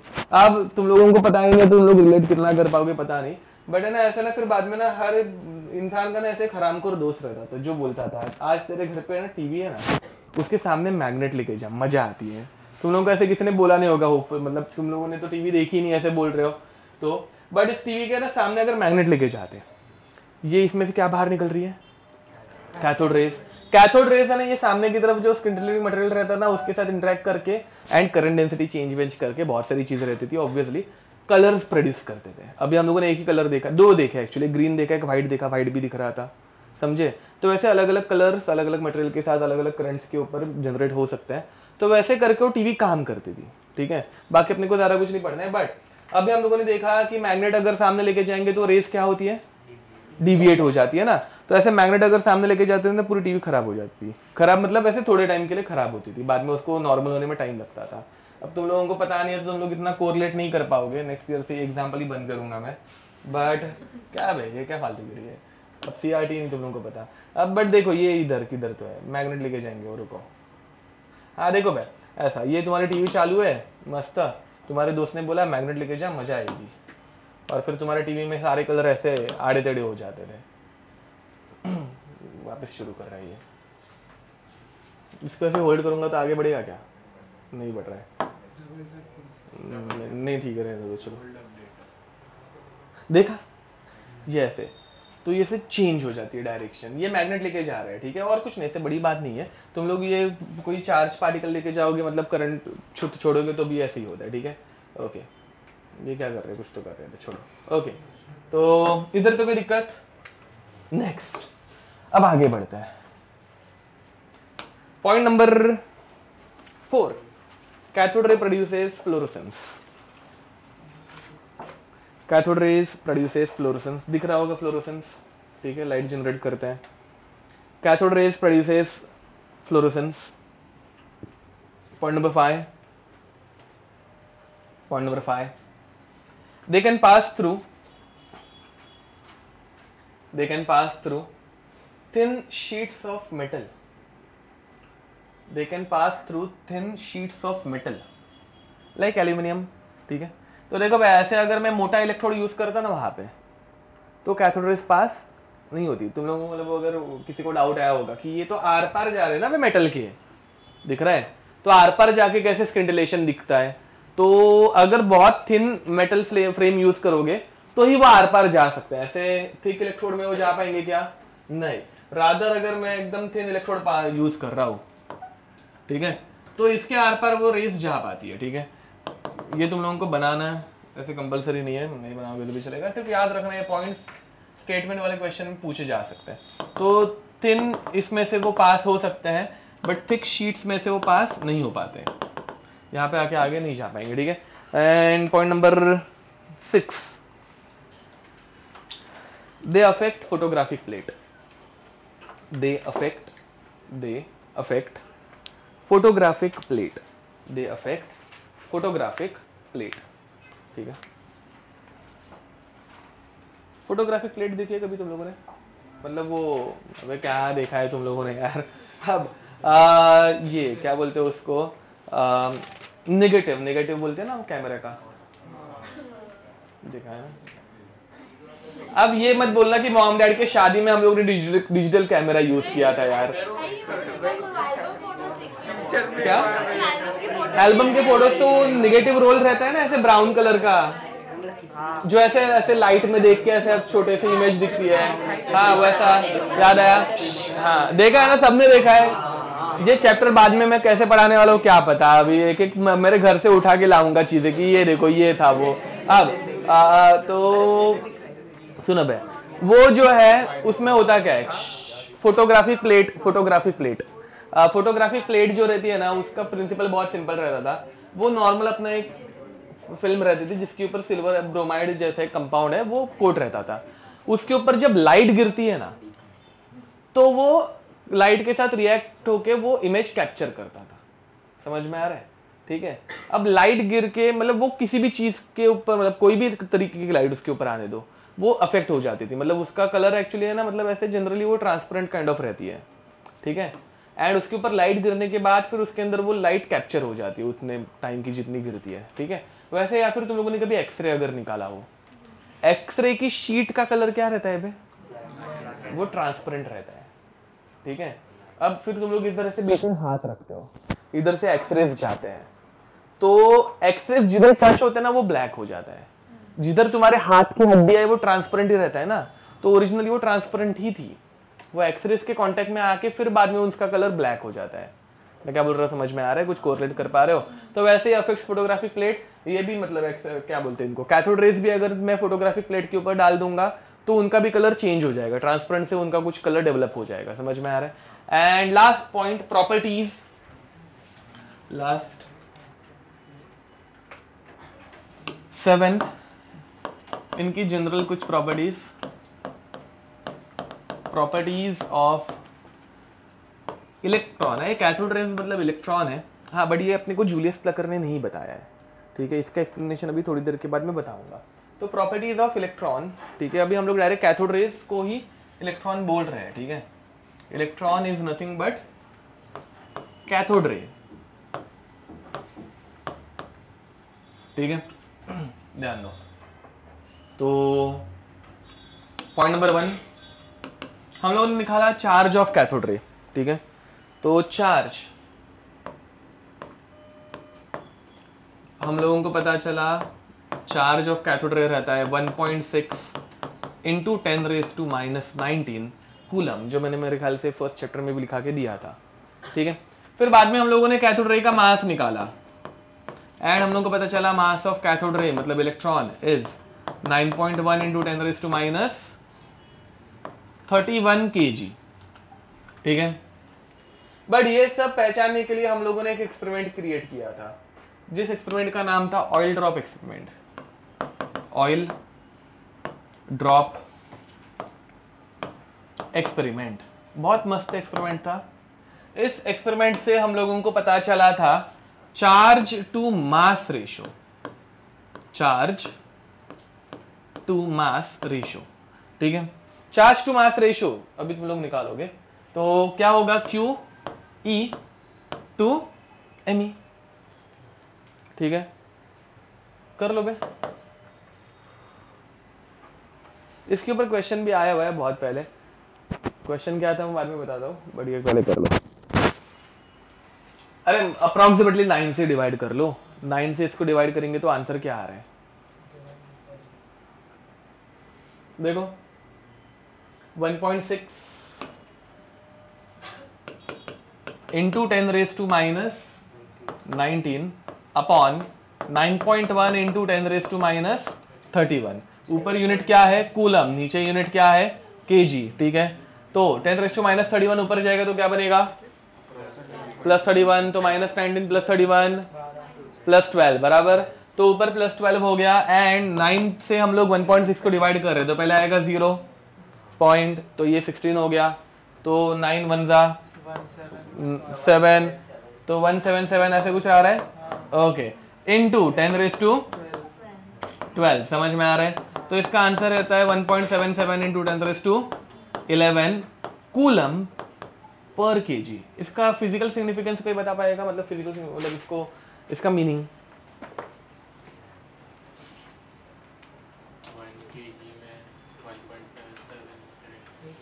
कूलम्स का चार्ज रहेगा। देखो भाई, ये सिग्निफाई करता है कि एक इलेक्ट्रॉन के 1 किलो में, मतलब अगर मेरे पास 1 किलो इलेक्ट्रॉन आ गया तो उतना 1 किलो इलेक्ट्रॉन कितना चार्ज एक्सर्ट करेगा, 1.77 इंटू 10⁻11 कूलम्स का। समझ में आ रहा है? ये सेम क्वेश्चन जेई में आया हुआ भी है, 2010 या ऐसे कुछ आया था आई गेस, कि what is the charge on 1 kg of electron.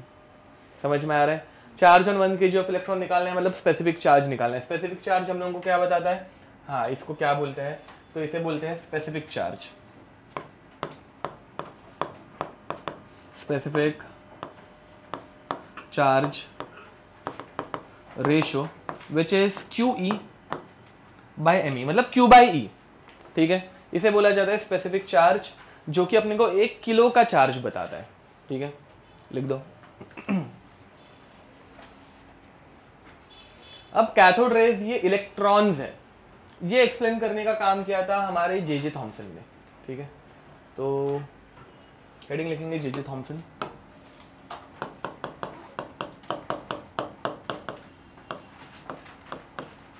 J Thomson ने इलेक्ट्रॉन की डिस्कवरी की है। देखो कैथोड रेज की डिस्कवरी किसने की, जूलियस प्लकर ने, बट जे थॉमसन ने इलेक्ट्रॉन की डिस्कवरी की।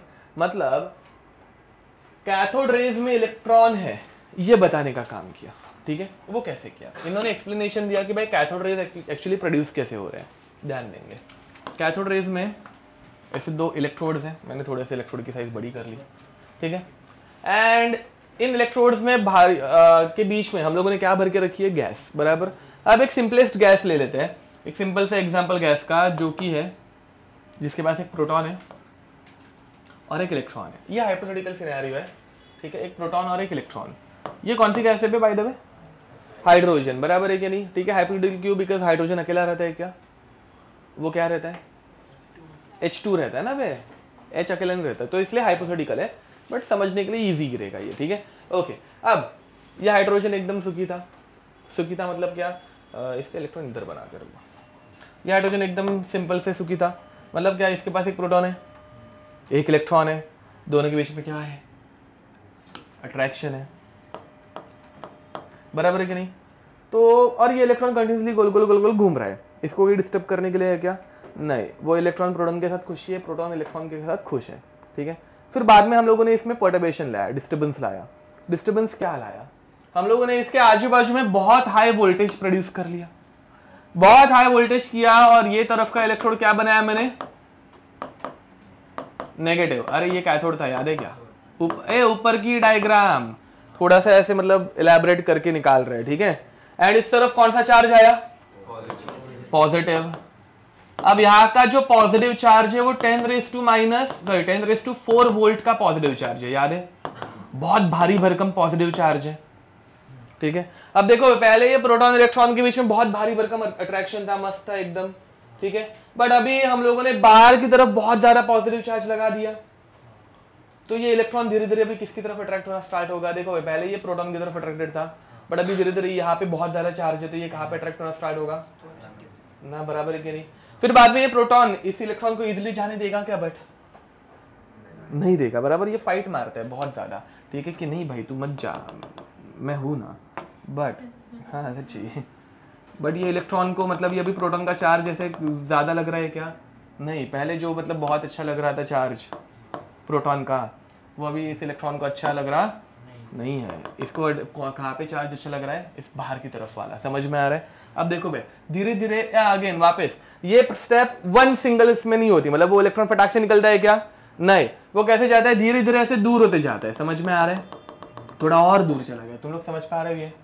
अब ये और दूर चला गया तो ये अट्रैक्शन बढ़ते जा रहा है कि कम होते जा रहा है, कम होते जा रहा है, किसका, प्रोटॉन है इलेक्ट्रॉन का, एंड इलेक्ट्रॉन का बाहर की तरफ वाला अट्रैक्शन बढ़ते जा रहा है। अब इस स्टेप को बोलते हैं पोलराइजेशन, क्या बोलने का, पोलराइजेशन। पोलराइजेशन कब बोला जाता है, जब ये इलेक्ट्रॉन ऐसे धीरे धीरे क्या हो रहा है, दूर जा रहा है, समझ में आ रहा है। तो हमारे प्रोटॉन ने एंड तक ट्राई किया कि हमारा इलेक्ट्रॉन ना जाए, बट आखिर इलेक्ट्रॉन रुका क्या, नहीं, एक पॉइंट आता है जो अब वो इलेक्ट्रॉन ऐसे बाहर निकलता है, एंड फिर वो धीरे धीरे कहाँ पे जाता है, क्या चले हुए, कौन किसको मार रहा है, मतलब क्या हो रहा है, ओके क्या हो गया, ओके। तो ये इलेक्ट्रॉन आखिर ऐसे इस तरफ भाग जाते हैं, समझ में आ रहा है, एंड इलेक्ट्रॉन यहाँ पे फ्लो करना स्टार्ट किया, एंड ये इलेक्ट्रॉन जो है वो फ्लोरोसिस दिखा रहा था। मैंने क्या बताया, समझ पा रहे हो पक्का, ओके। तो मुझे बताओ कैथोड रेज में एक्चुअल में करंट फ्लो हो रहा था क्या, मतलब ऐसा हो रहा था क्या कि, मतलब हम लोगों ने इसलिए करंट की ज्यादा बात नहीं की, मैंने पहले ही बोला था, ठीक है। देखो लेट्स से मतलब मैंने ऐसे बताया क्या कि भाई इधर से हम लोगों ने करंट छोड़ा, या ऐसे गया, या ऐसे गया, इधर से फिर इधर आया, फिर इधर से वापस ऐसे ऐसे आया, ऐसा आ रहा है क्या, नहीं, समझ में आ रहा है। हम लोग जब करंट क्रिएट कर रहे हैं, मतलब यहाँ पे जब पोटेंशियल डिफरेंस क्रिएट कर रहे हैं तो वो पोटेंशियल डिफरेंस की वजह से, ये माइनस प्लस चार्ज की वजह से इलेक्ट्रॉन जो है वो हमारे गैस में से बाहर निकलता है। फॉलोड? पक्का? ओके। अब इस स्टेप को, मतलब जब इलेक्ट्रॉन दूर जाता है इसे बोलते हैं पोलराइजेशन। पोलराइजेशन बोलने का रीजन क्या रहता है? देखो भाई, पोलराइजेशन मतलब चार्ज सेपरेशन। क्या बोलते हैं उसको? Charge separation. जब ये दोनों नजदीक थे तो प्लस माइनस न्यूट्रलाइज्ड हो रहे थे, बट धीरे धीरे जैसे जैसे इलेक्ट्रॉन दूर जाएगा तो इस एरिया में क्या बनेगा? Negative charge. एंड इस एरिया में क्या बचा? Positive charge. जिस टाइम पे चार्ज सेपरेशन होता है उसे बोलते हैं पोलराइजेशन। एंड जिस टाइम पे ये इलेक्ट्रॉन पूरी तरह से निकल जाता है इसे बोलते हैं आयनाइजेशन। समझ पा रहे हो? आयनाइजेशन सुना होगा ना भाई? Removal of the most loosely bound electron from an atom is called as ionisation. ठीक है, तो पोलराइजेशन पहले होगा, उसके बाद आयनाइजेशन होगा। इसमें कोई भी दिक्कत? यहाँ तक समझ में आ रहा है? वक्का ये लिख दो, जे थॉमसन। वो अभी हम लोग आगे बढ़ने वाले हैं, बट अभी देखो भाई, हाँ पहले ये कर लो फिर बाद में देखते हैं। ये लिख दो।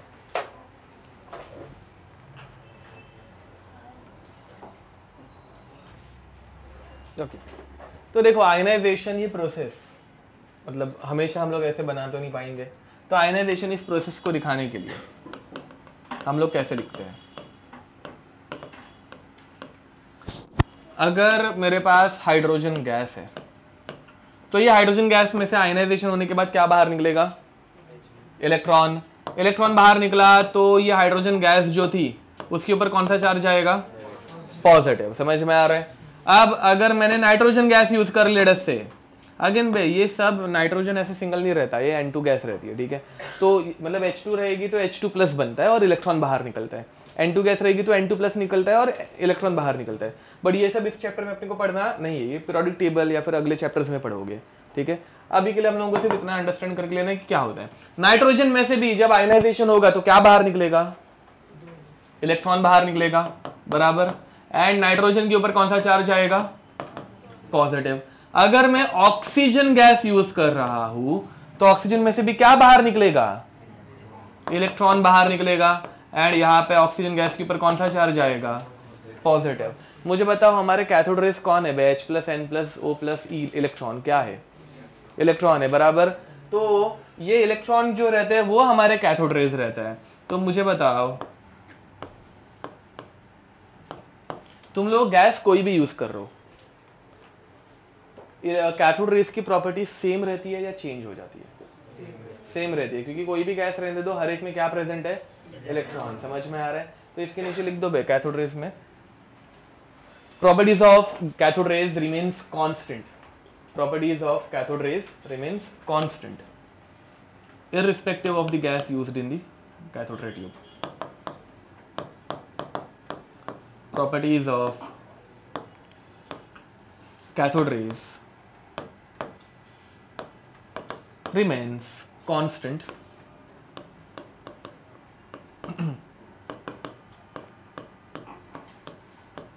irrespective of gas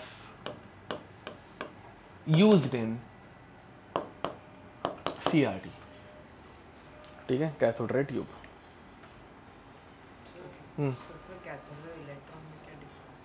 cathode ray and cathode ray he electron है। हाँ, वही तो बाद में से बता रहा हूँ। यहाँ पे हम लोगों ने इलेक्ट्रॉन की डिस्कवरी खत्म की। ठीक है, अब नेक्स्ट देखो भाई, इलेक्ट्रॉन के ऊपर कौन सा चार्ज रहता है? नेगेटिव। तो वो किसकी तरफ अट्रैक्ट होता है? तो बाद में कोई साइंटिस्ट आए, उन्होंने बोला अगर इलेक्ट्रॉन पॉजिटिव की तरफ अट्रैक्ट हो रहा है तो ये जो बाद में इलेक्ट्रॉन निकलने के बाद पॉजिटिव बचे वो किसकी तरफ अट्रैक्ट होने चाहिए? एनोड की तरफ होने चाहिए थे। समझ में आ रहा है? बट ये हो रहा है कि मतलब अभी तक हम लोगों को उस तरफ, उस डायरेक्शन में जाने वाली कोई रे दिख रही है क्या? नहीं दिख रही है। समझ में आ रहा है? ओके, तो फिर बाद में लोगों ने सोचा ऐसा क्यों हो रहा होगा। ठीक है, फिर उन्होंने एक अंदाज बांधा कि भाई ये इलेक्ट्रॉन जो है वो छोटू सा रहेगा।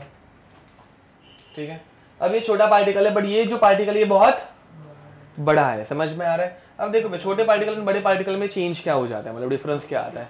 लेट अस से कि हम लोगों ने ये रूम बंद कर दी एकदम मस्त खचाखच। ठीक है, यहाँ से विंडोज पूरी बंद कर दी, डोर्स बंद कर दी, सब कुछ क्लोज किया। 1 साल के बाद आऊंगा तो ये वैसे के वैसे अभी जैसे एकदम चकाचक हालत में वैसे ही दिखेगी रूम?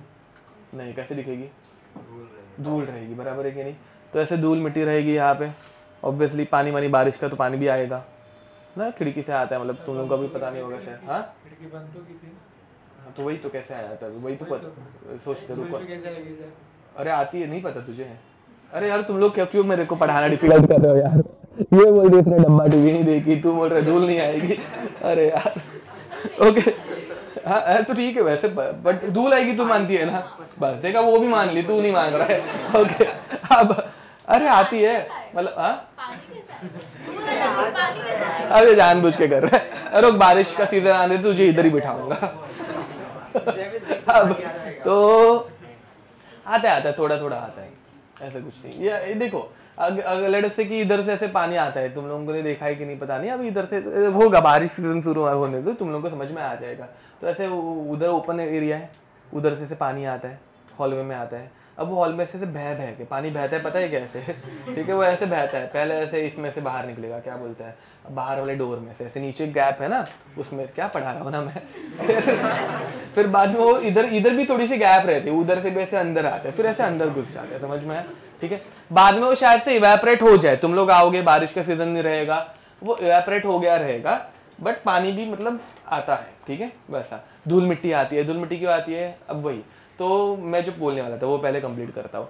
अब धूल रहेगी, ऐसे सब रहेगा, तुम लोग ऐसे डोर ओपन करोगे, ऐसे कबूतर उड़ के जा रहा है, ऐसे होगा क्या बे? नहीं होगा ना, ऐसे चमगादड़ वंगादड़ ऐसे कुछ आ रहा है, ऐसे हो रहा है नहीं ना? क्यों नहीं हो रहा है?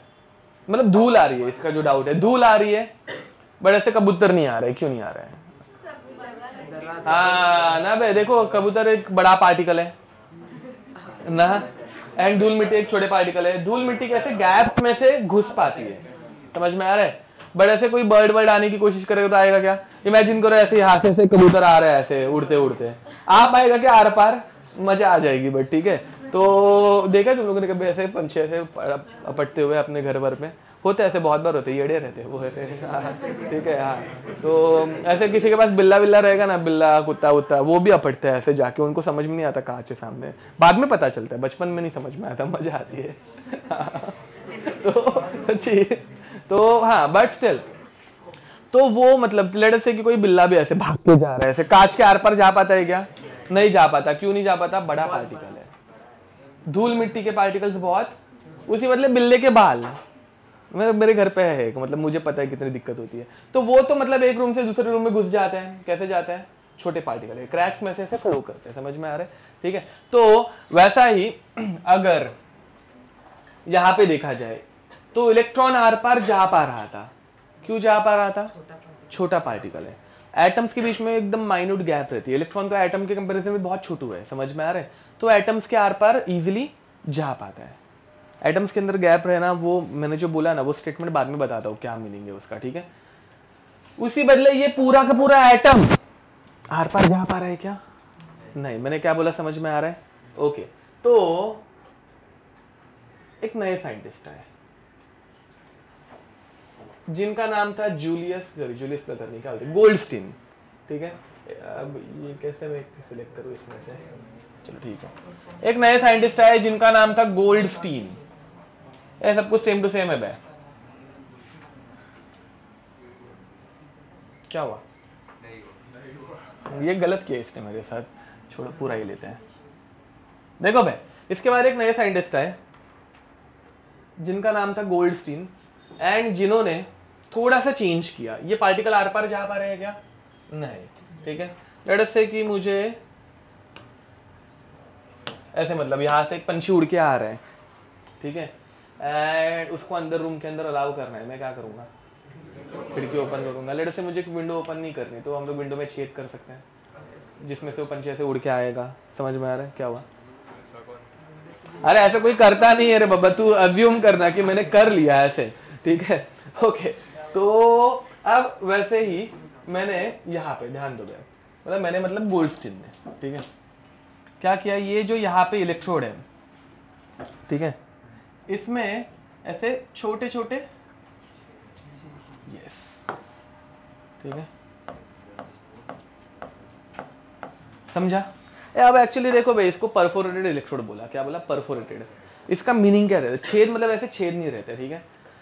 अब मुझे डर लगने लग गया कि तुम्हारे घर पे ये देखा है क्या वो देखा है क्या पूछने में, बट फिर भी मैं रिस्क ले रहा हूँ। देखो तुमने तुम्हारे घर पे वो स्क्रब देखा है, काथिया बोलते हैं इसको, काथिया स्क्रब स्क्रब स्क्रब बर्तन धोते जिससे, हाँ बट स्कॉच ब्राइट नहीं, वो जो स्टील, हाँ देखा, इसने भी देखा है, घर पे जाके बर्तन धोता है लौट आपका, ठीक है सही, अच्छी बात है, इतना क्या है, धोया रहेगा तो क्या, धोते हुए देखता हूँ सर। अच्छा धोते हुए देखता है, अरे यार तो क्या, हाँ ना ठीक है, ऐसे धोता तो अच्छा लगता है, ऐसे चलता है। तो देखो भाई, तो हाँ मेटल वाला देखा है, ओके अब ठीक है, ओके अब यहाँ पे देखो भाई, तो उस स्क्रब को मैंने ऐसे हाइड्रोलिक प्रेस में ऐसे दबा दिया, समझ में आ रहा है, ठीक है, तो वो ऐसे चपट हो गया। उस इलेक्ट्रोड, उसको मैंने इलेक्ट्रोड बना के यूज किया, उसके अंदर बहुत सारे होल्स हैं पहले से, समझा, होल्स मतलब ऐसे बड़े होल्स नहीं, मतलब वो बता रहा हूँ, ठीक है, एकदम छोटे छोटे, जिसे हाँ स्टील बुल जैसा, यस, अभी वो तुम लोगों को कैसे पता वो पता नहीं, बट हाँ यस, हाँ वैसा, तो हाँ ठीक है, चलो ये सिंपल लैंग्वेज में स्क्रब बोल सकते हैं हम लोग, काथिया, ठीक है, वो हम लोग यूज करेंगे, ध्यान दो भाई। तो मेरे बैग नहीं, मेरे बैग से मैंने निकाल लिया है, ठीक है, हाँ अब यहाँ पे ध्यान दो भाई, काथिया नहीं लेके घूमता मैं भाई, अबे बैग से निकाल दिया, मतलब वो जो एक्चुअल में यूज करते हैं ना इलेक्ट्रोड्स वैसे वाले, अबे यार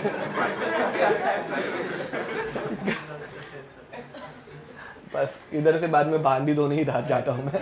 अब यहाँ पे अब देखो क्या बोलते हैं उसको, परफोरेटेड इलेक्ट्रोड, क्या बोलने का, परफोरेटेड कैथोड,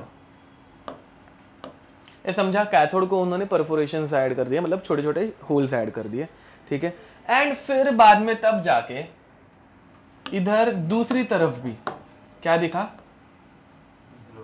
स्किंटिलेशन दिखा, समझा, ठीक है।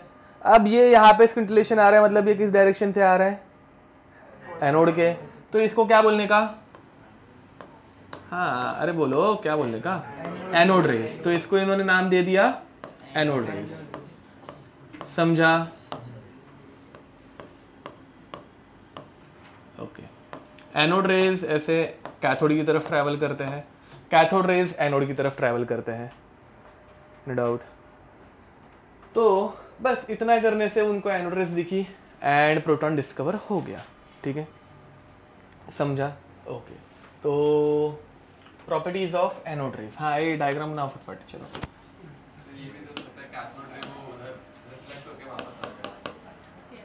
कौन था ये, तो तुम थे, अच्छा नहीं नहीं ऐसे नहीं होता, वो लिटरली ऐसे दिखता है, मतलब ऐसे उस डायरेक्शन में जाते हो तो ब्रॉड भी हुआ था, वो वीडियो वापस घर पे जाके देखना, जिधर से निकलता है ना वो थिन रे निकलती है एंड आगे जाके ऐसे ब्रॉड होती है, तो वो पूरा अच्छे से दिखता है, रिफ्लेक्ट भी होता तो वो दिखता कि रिफ्लेक्ट होकर ऐसे उल्टा जा रहा है, वैसा, ठीक है, ओके।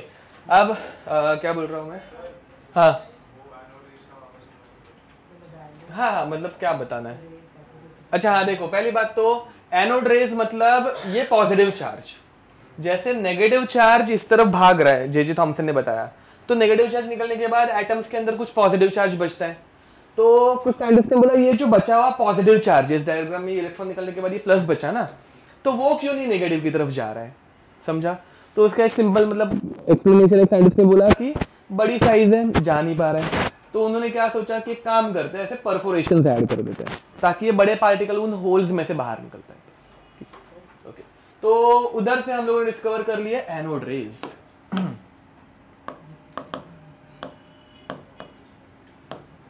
चलो भाई ये पहले रिएक्शन में मुझे बताओ, इन रिएक्शंस में एनोड रेज कौन है, पहले एग्जांपल में एच वाले एग्जांपल में एनोड रेज कौन है, सेकंड एग्जांपल में, थर्ड एग्जांपल में, समझ में आ रहा है। तो ये पॉजिटिवली चार्ज जो रहते हैं वो रहते हैं एनोड रेज, ठीक है।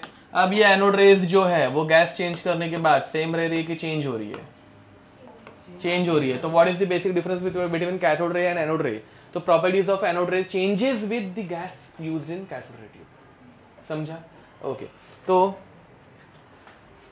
डायग्राम बना लो फिर आगे बढ़ेंगे, चलो लिखो प्रॉपर्टीज,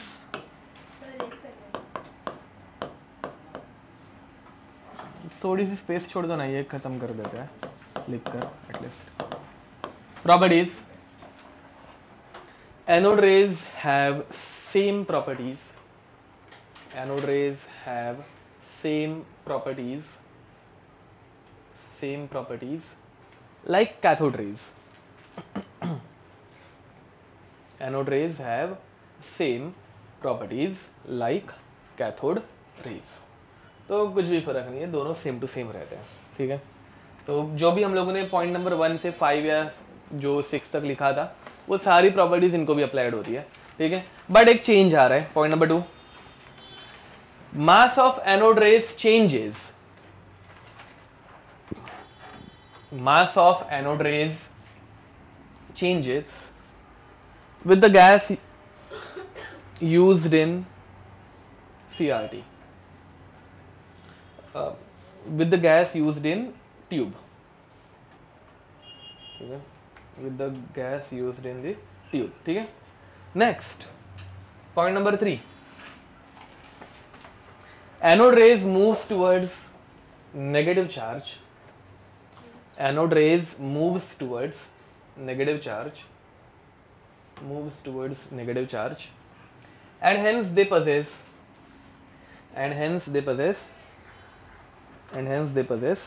positive charge,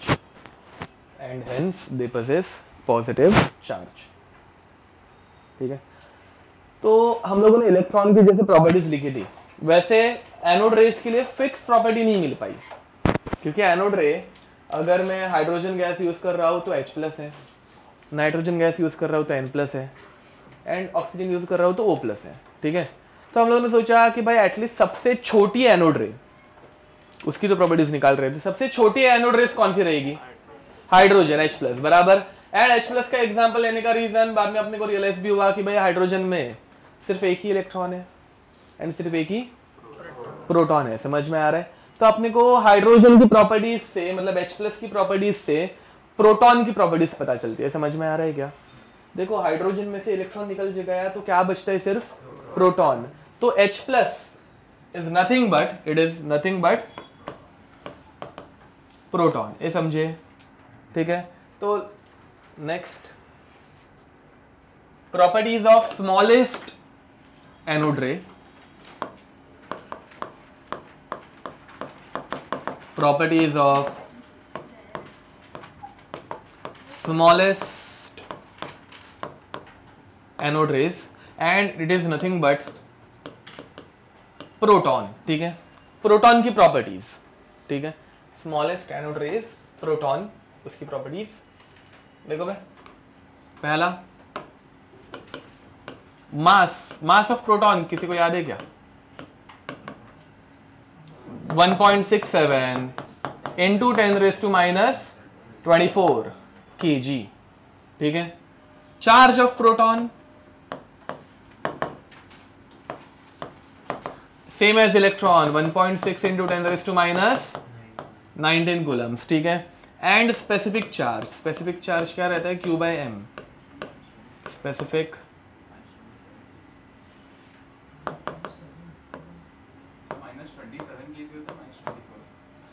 -24 ग्राम, सॉरी, हाँ करेक्ट है, -27।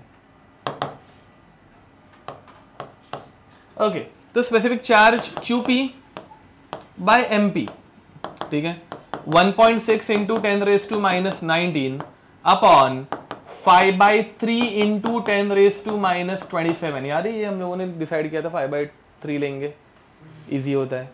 अब ये कैलकुलेशन तुम लोग करोगे, मैं करके दिखाऊँ, कर लोगे, करके दिखाओ। ओके, देखो भाई 10⁻⁻27 ऊपर गया +27 बनेगा, तो 10⁻⁻19 into 10⁻+27 कितना बचेगा, -8, सॉरी +8 बराबर, +8 बचेगा। अब 5/3 जो डिवीजन में है वो ऐसे हो जाएगा ना, 1.6 into 3/5 इनवर्स होता है, पता होगा, into 10⁸, ये हो जाएगा 4.8 अपॉन 5 इंटू 10⁸। तो 4.8 को 5 से डिवाइड करना है तो आ ही जाएगा, तो 5 पहले तो 0 था, फिर बाद में 48 बच गए तो 5 9 था, एंड फिर बाद में 30 बच गए, 30 मतलब 5 6 था, into 10⁸ coulomb per kg, unit समझ में आ रहा है। ऊपर कूलम्स है, नीचे केजी है, ठीक है, कूलम पर केजी, जिसको बाद में तुम लोग 9.6 इंटू 10⁷ कूलम्स पर केजी ऐसे भी लिख सकते हो, समझा?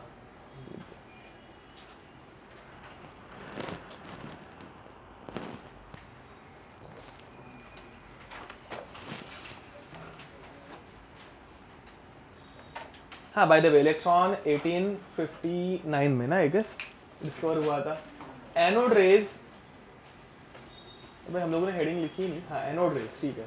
एनोड रेज गोल्डस्टीन करके एक साइंटिस्ट है जिन्होंने निकाली थी ढूंढ के, गोल्डस्टीन, ठीक है। गोल्डस्टीन ने ये डिस्कवर की थी 1886 में, मतलब एक हार्डली 20 साल का गैप, 59 से 86, ठीक है, मतलब हार्डली 20-30 साल, चलो ठीक है, 30 इयर्स का गैप। उसके बाद अब देखो भाई इलेक्ट्रॉन डिस्कवर हो गया, प्रोटॉन डिस्कवर हो गया, बचा क्या? न्यूट्रॉन, ठीक है।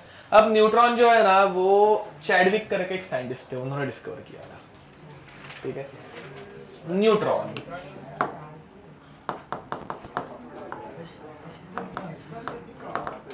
वही बता रहा हूं, न्यूट्रॉन की डिस्कवरी पहली बात तो बहुत लेट हुई, 1932,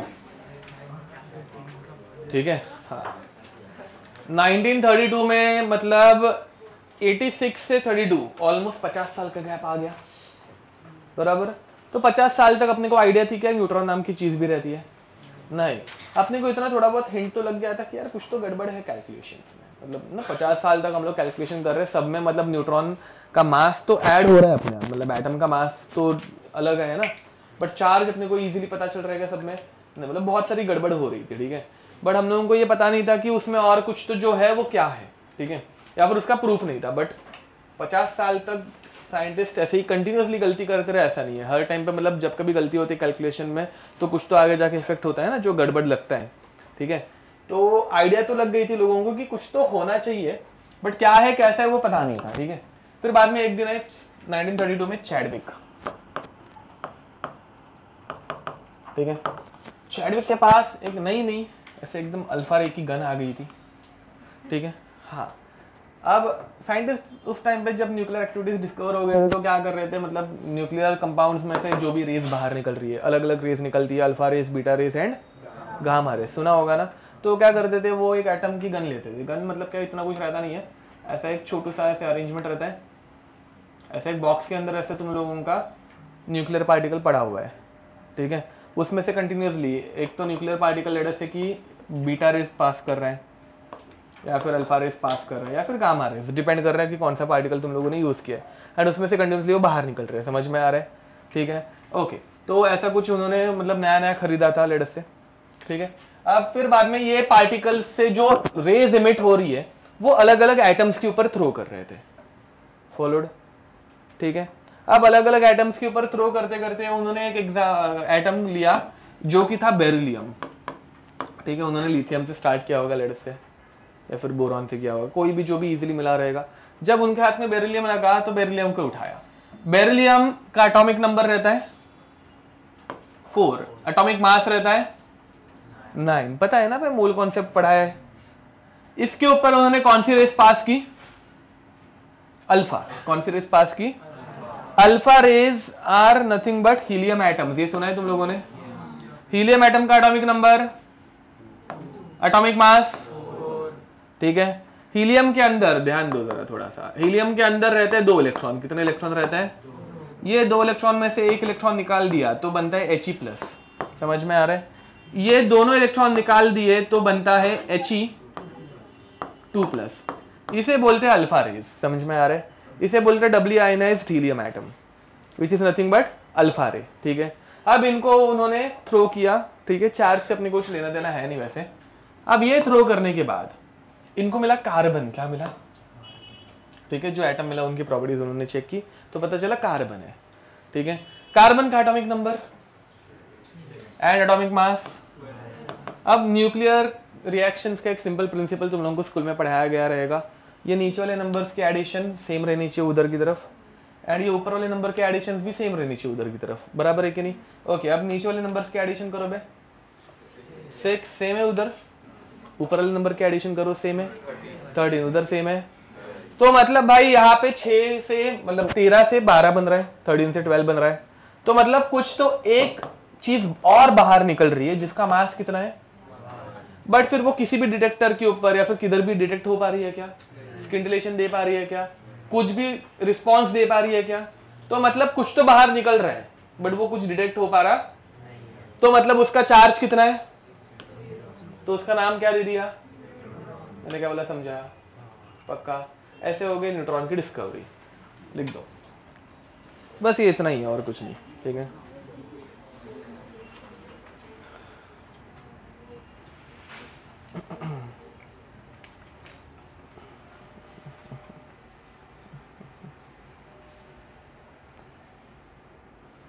चलो भाई एक ओवरऑल अभी एक समरी लिख देते हैं।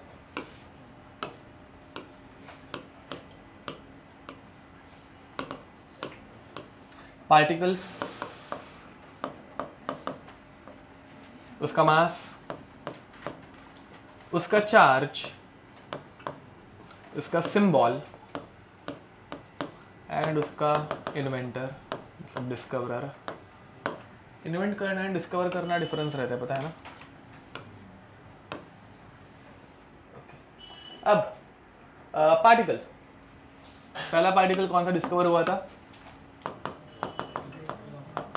इलेक्ट्रॉन। इसका मास हम लोगों को पता चला 9.1 इंटू 10⁻31 kg। इसका चार्ज हम लोगों को पता चला 1.6 इंटू 10⁻19 कूलम। इतने चार्ज को हम लोग प्यार से क्या बोलते हैं, 1e। याद आ रहा है कुछ जिसको 1e बोलते हैं ना, मोल कॉन्सेप्ट। अब फिर बाद में नहीं याद होगा तो लिख देना कि इतने चार्ज को हम लोग 1e बोलते हैं रिप्रेजेंटेशन में।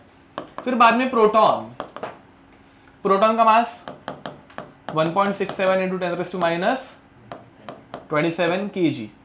इतने मास को हम लोग प्यार से क्या बोलते हैं, AMU। Very nice, 1 AMU atomic mass unit या फिर 1 EU यूनिफाइड मास, ठीक है। एंड प्रोटॉन का चार्ज कितना रहता है 1.6 into 10⁻19 coulomb equal to proton, electron, ठीक है। इसको भी हम लोग 1e ही बोलेंगे। एंड लास्ट न्यूट्रॉन, न्यूट्रॉन का मास भी कितना रहता है 1.67 into 10⁻27 kg which is nothing but 1 AMU। And neutron का चार्ज नो चार्ज, न्यूट्रल है, ठीक है, ओके। अब सिंबल की तरफ आते हैं जरा।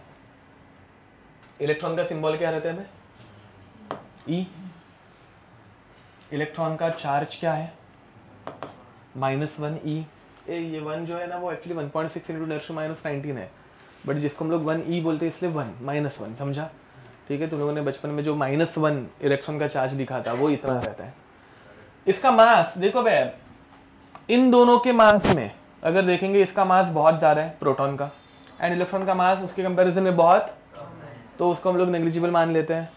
एंड फिर इसको हम लोग लिखते हैं 0, ठीक है। अगर किसी ने पूछा कि प्रोटॉन का मास इलेक्ट्रॉन के कंपैरिजन में कितने टाइम्स ज़्यादा है, ठीक है, घर पे जाके खुद से कैसे कैलकुलेट करेंगे वो सोचना, बट प्रोटॉन के मास में 1837 इलेक्ट्रॉन्स फिट हो सकते हैं।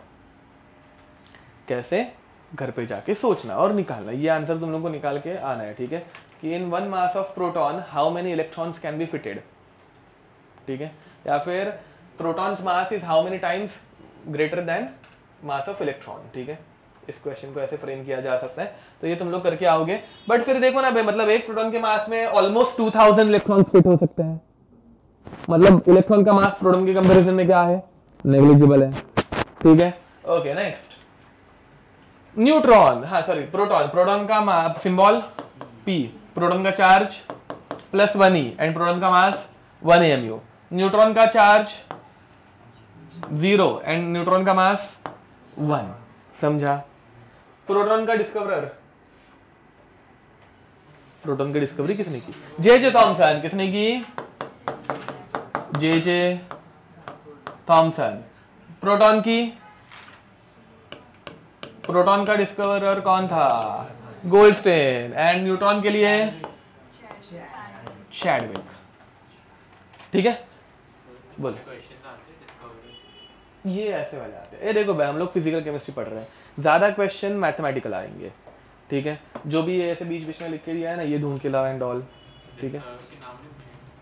बहुत कम चांसेस है, मतलब घटिया से घटिया क्वेश्चन अगर पूछना हो तो, बट हाँ मतलब ऐसे जनरली नहीं आता, आना भी नहीं चाहिए। हम लोग मतलब एग्जाम भी अच्छी प्रिपेयर कर रहे हैं, ठीक है, बट कैसा रहता है कभी कभार उनका ऐसे टाइम पास करने का मूड रहेगा तो पूछ लेते हैं, तो मैं मना नहीं आएगा ऐसे बोल नहीं सकता, आ सकता है बट अभी गारंटी नहीं है इतनी, मतलब कम चांसेस, ज्यादा चांसेस ये सारे क्वेश्चंस के रहते हैं नंबर्स वाले, ठीक है। Okay, so with this will stop here, till then bye bye.